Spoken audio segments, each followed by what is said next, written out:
Think about the last time you bought something from a small business, not Amazon, not some big brand, a small independent business. Now think about why you bought that product in the first place. Was it because that product was objectively better than everything else available? Probably not. You bought it because how buying that product made you feel about yourself. And that feeling, that little purchase contains the entire secret to why human beings buy anything ever. That feeling you just recognized, it has a name.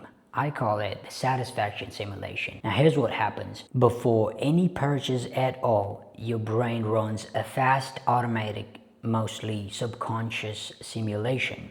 It looks ahead and asks one question: will this make me feel better than I feel right now? And if the answer is yes, you make the purchase. If the answer is unclear, you hesitate, and if the answer is no, you walk away from the deal. That simulation runs in every buyer's brain, including yours, including mine, and including every person you will ever try to sell to. Now, most people, when they hear this, think, okay, dopamine, the pleasure hormone, I know what that is. You get something good, dopamine fires, and you feel good.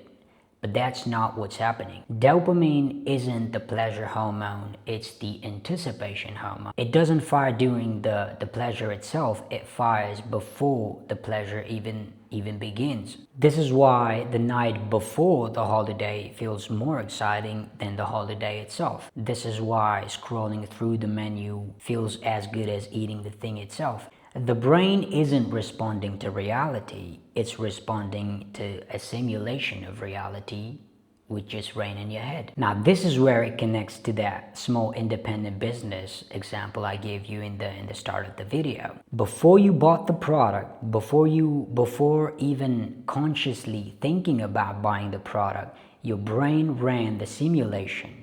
It showed you the version of you buying the product, the version of you who supports independent businesses, the version of you who get to stand in front of the mirror and feel good about who they are. That simulation produced a feeling.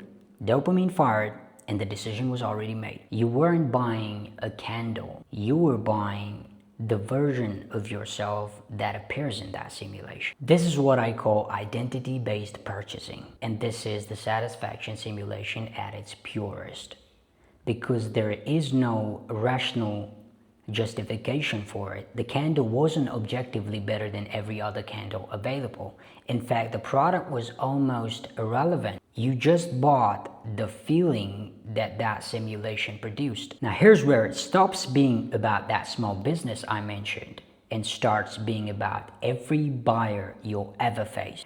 Every purchase runs this exact mechanism. The surface looks different, but underneath it remains one question: will this make me feel better than I feel right now? The enterprise buyer simulates relief. The sneaker buyer simulates status. The small business supporter simulates moral identity. Same brain, same dopamine, same simulation, different surface. Now here's what changes everything specifically for technical founders. When you come across a potential buyer, what do? You demonstrate it, you walk them through features, you show them what it can do for them.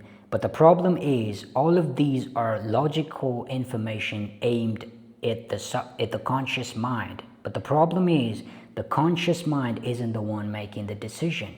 The subconscious is. The simulation already ran before you show your second slide. The user is asking one question: will it make my situation better than what it already is? And he either got a hit or he didn't. Everything after that is just justification. It's not evaluation. The decision has already been made, and the conscious mind is just catching up. So if the simulation fired, they're building a logical case to say yes.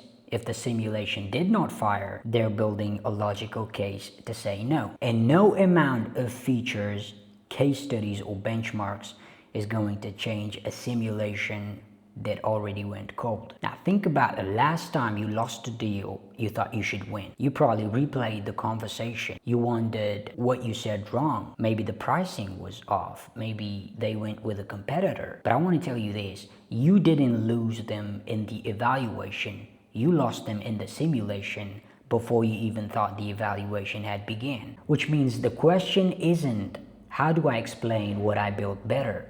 The question is, how do I show the buyer's brain the simulation they cannot say no to? And that is the secret to selling snow to a polar bear. Your job in any sales conversation isn't to inform, it is to simulate. Not to explain what the product does, but to make the buyer feel specifically, vividly, and concretely about how the life would feel, how the life would look after the problem is gone. Nobody buys a product. In fact, nobody has ever bought a product. Everybody buys a simulation, a feeling, a version of their situation that feels better than what it is right now. The fashion buyers buy status. The small business supporter buys moral identity. The enterprise buyer buys relief. The product is just a vehicle the brain uses to get there, to get to that imagined situation, to get to that desired outcome. Which means before any sales conversation, any demo, or any pitch,